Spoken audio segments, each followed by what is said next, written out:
अध्याय 1 प्रश्नावली 1.1 प्रश्न संख्या 4 देखेंगे। प्रश्न है, एक हवाई जहाज समुद्र तल से 5000 मीटर की ऊंचाई पर उड़ रहा है। एक विशिष्ट बिंदु पर यह हवाई जहाज समुद्र तल से 1200 मीटर नीचे तैरती हुई पनडुब्बी के ठीक ऊपर है। पनडुब्बी और हवाई जहाज के बीच की ऊर्ध्वाधर दूरी कितनी है? इस चित्र को देखेंगे तो ध्यान में आएगा, बीच में एक समुद्र तल लाइन है, उसके ऊपर हवाई जहाज उड़ रहा है और नीचे पनडुब्बी है। ये हवाई जहाज समुद्र तल से 5000 मीटर ऊपर है।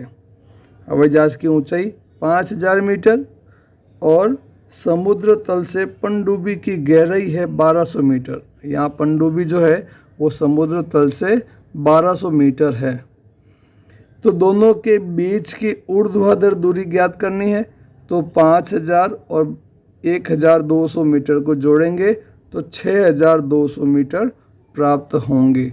अर्थात पनडुब्बी और हवाई जहाज के बीच की दूरी 6200 मीटर है। अगला प्रश्न, मोहन अपने बैंक खाते में 2000 जमा कराता है और अगले दिन इसमें से 1642 रुपये निकाल लेता है।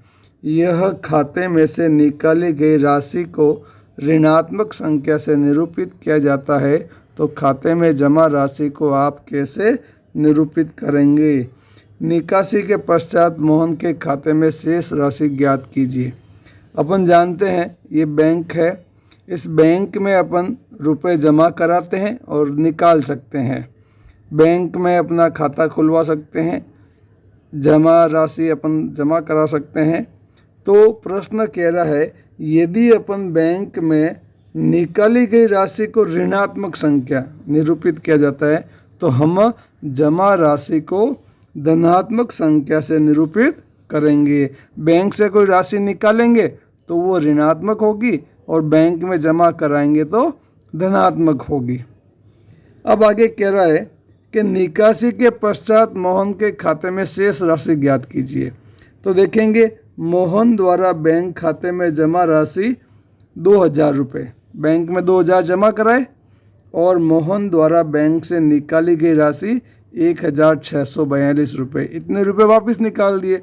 तो शेष निकासी के पश्चात मोहन के पास शेष राशि ज्ञात करनी है, तो अपन 2000 में से 1642 घटाएंगे।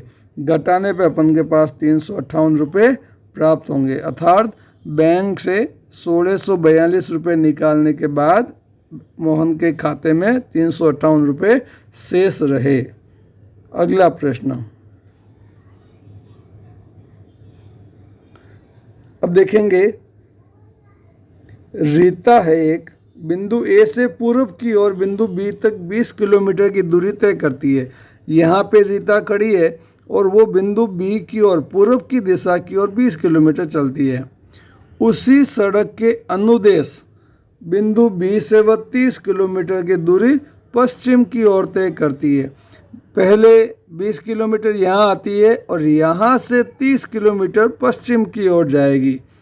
तो अपन को बताना है, यदि पूर्व की ओर तय की गई दूरी को धनात्मक पूर्णांक से निरूपित किया जाता है, तो पश्चिम की ओर तय की गई दूरी आप कैसे निरूपित करोगे? और दूसरा है, बिंदु ए से उसकी अंतिम स्थिति को किस पूर्णांक से निरूपित करेंगे? तो अपन देखेंगे, प्रश्नानुसार यदि अपन पूर्व की ओर जाते हैं तो धनात्मक होगा, तो अपन सोचेंगे कि उस तरफ गए तो धनात्मक और अपन इस तरफ आएंगे तो ऋणात्मक।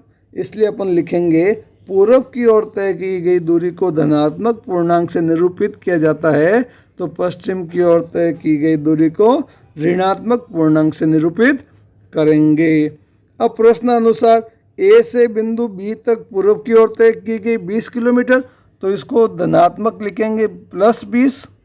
और बिंदु बी से पश्चिम की ओर, इधर बिंदु बी से पश्चिम की ओर जा रहे हैं तो अपन -30 किलोमीटर लिखेंगे।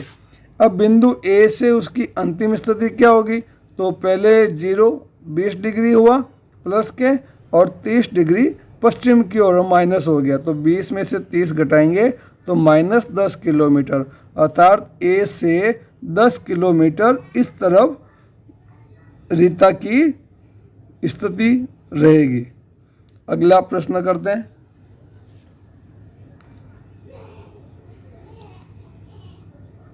प्रश्न संख्या 7। प्रश्न संख्या 7 कह रहा है, किसी मायावी वर्ग में प्रत्येक पंक्ति, प्रत्येक स्तंभ एवं प्रत्येक विकर्ण की संख्याओं का योग समान होता है। बताइए निम्नलिखित में से कौन सा वर्ग एक मायावी वर्ग है? तो अपन देखेंगे अपने सामने दो वर्ग है, एक ये और एक ये वाला। अब इसका मायावी वर्ग का मतलब जिसका दायां बायां ऊपर नीचे सबका योग बराबर आए। तो देखेंगे 5 में से 1 घटाएंगे तो 4, 4 में से 4 घटाएंगे तो 0। अब माइनस के 5 और माइनस के 2 तो माइनस 7 हो गया, माइनस 7 में 7 जोड़ेंगे तो 0, 0 में 3 जोड़ेंगे 3, और 3 में से 3 घटाएंगे तो 0। तो देखेंगे दाएं से बायां तो अपने 0 0 उत्तर आ गया। अब ऊपर से नीचे देखते हैं, 5 में से 5 गया 0, 0 में 0 जोड़ा 0, माइनस 1 में माइनस 2 जोड़े माइनस 3, माइनस 3 में 3 जोड़े तो 0, माइनस 4 में 7 जोड़े तो प्लस के 3, प्लस के 3 में माइनस 3 जोड़े तो 0, अर्थात दाएं बाएं और ऊपर नीचे 0 0 आ गया। अब विकर्ण के रूप में तिरछा देखेंगे, 5 में से 2 घटाएंगे तो प्लस के 3, प्लस के 3 में से माइनस 3 गया तो 0। अब देखेंगे सब जगह 0 आया है, और अंतिम रूप देखेंगे 0 में से माइनस 2 गए तो माइनस 2, और माइनस 2 में माइनस 4 गए तो माइनस 6। तो इस पहले वाले वर्ग में देखेंगे सब तरफ 0 है, पर एक विकर्ण माइनस 6 आ गया, इसलिए अपन इसे मायावी वर्ग नहीं कहेंगे। दूसरा वर्ग लेते हैं, 1 में से माइनस 10 करेंगे तो माइनस 9, माइनस 4, माइनस 3, माइनस 2, तीनों को जोड़ेंगे तो माइनस 9, माइनस 6 में 4 जोड़ेंगे तो माइनस 2, और माइनस 2 में माइनस 7 जोड़ेंगे माइनस 9। तो बाएं से दाएं की तरफ सबका योग माइनस 9 आया है। अब ऊपर से नीचे देखते हैं, 1 में से माइनस 4 घटाएंगे माइनस 3, माइनस 3 में माइनस 6 जोड़ेंगे तो माइनस 9, माइनस 10 में माइनस 3 तो माइनस 13, माइनस 13 में से 4 घटाएं जोड़ेंगे तो माइनस 9 हो जाएगा, और 0 में माइनस 2 जोड़ेंगे माइनस 2, माइनस 2 और माइनस 7 माइनस 9। तो इसमें भी अपने पास ऊपर से नीचे माइनस 9 आ गए। अब देखते हैं तिरछा, 1 में माइनस 3 जोड़ेंगे माइनस 2, और माइनस 2 में माइनस 7 जोड़ेंगे तो माइनस 9, और माइनस 6 और माइनस 3 माइनस 9, और 0 जोड़ेंगे तो भी माइनस 2। तो ये दूसरा वर्ग अपन देखेंगे, इसके दाएं बाएं ऊपर नीचे सब जगह माइनस 9 उत्तर आ रहा है सबका योग, अतः अपन कहेंगे ये दूसरा वर्ग मायावी होगा। तो अपन ना इसको नीचे लिखेंगे, उपयुक्त दोनों चित्रों में से द्वितीय चित्र मायावी वर्ग है, जिसका दाएं बाएं ऊपर नीचे तिरछा सभी का योग माइनस 9 आ रहा है।